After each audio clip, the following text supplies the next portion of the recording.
we're going to talk about how to water indoor plants. The reason most indoor plants die is from overwatering, not underwatering, but it is important to know how to water the individual plant. We can't say you can water once a week when you buy a plant from us at the Greenhouse Garden Center. It is important, though, to ask when you do buy a plant, because they do vary. But I'm going to give you a couple general rules.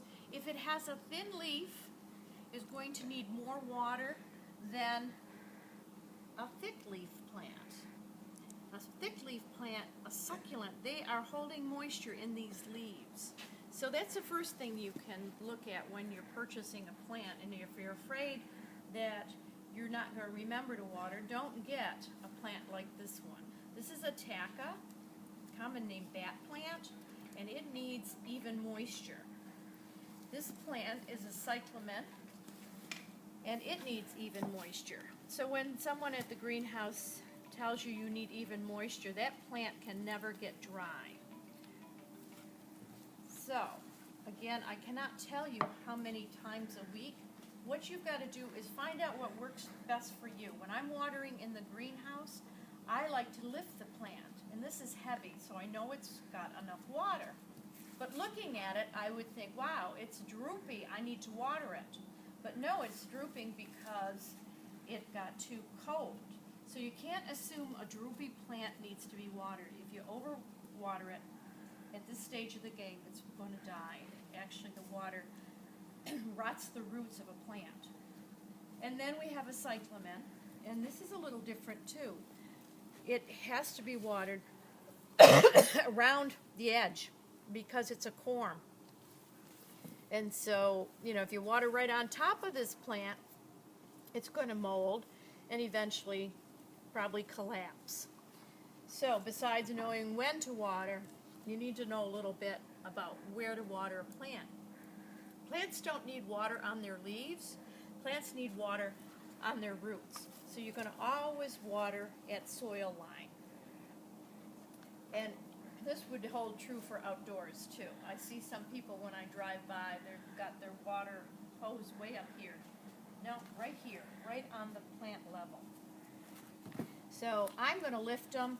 If that's not comfortable for you, you can put your finger in the soil, but you need to go down at least an inch, because what happens, our houses are dry in the winter, so the top layer is going to feel dry, but it may still be a pretty moist plant. So go down an inch and feel with your finger. If it's dry, go ahead and water.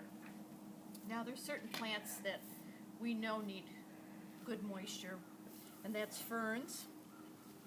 And again, we said plants with thin leaves. So this plant we can tell is dry by feeling the soil, but also I can tell by the weight and by the color of the soil.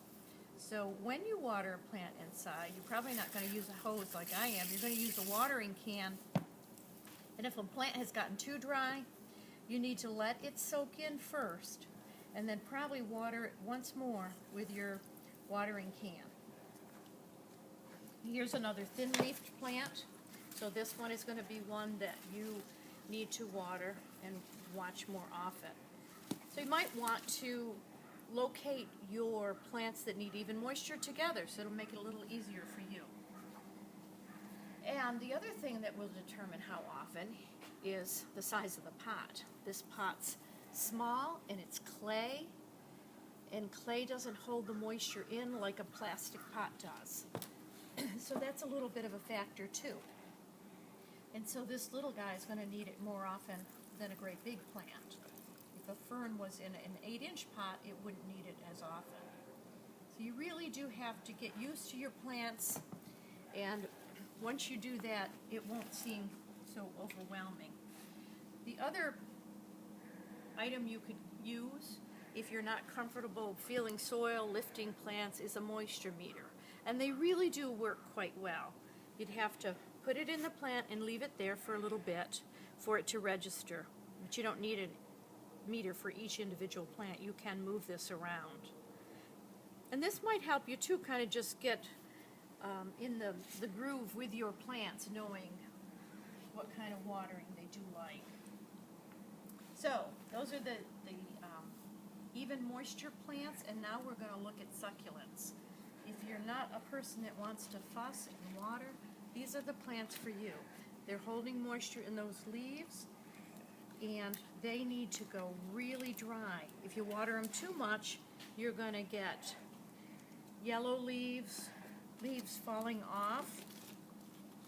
So you can see some plants you can pull right out of the pot, and that way you can tell too. But this is plenty moist. So I probably won't water this plant. I certainly won't water it until that soil is dry all the way through, but that could be weeks.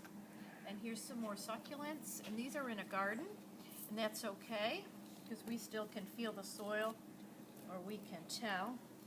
I'll even show you. See, that soil is pretty dry, but that's okay for these succulents. It's not as overwhelming as it may seem, but it is critical. And if you're not quite sure with plants, better to underwater than overwater.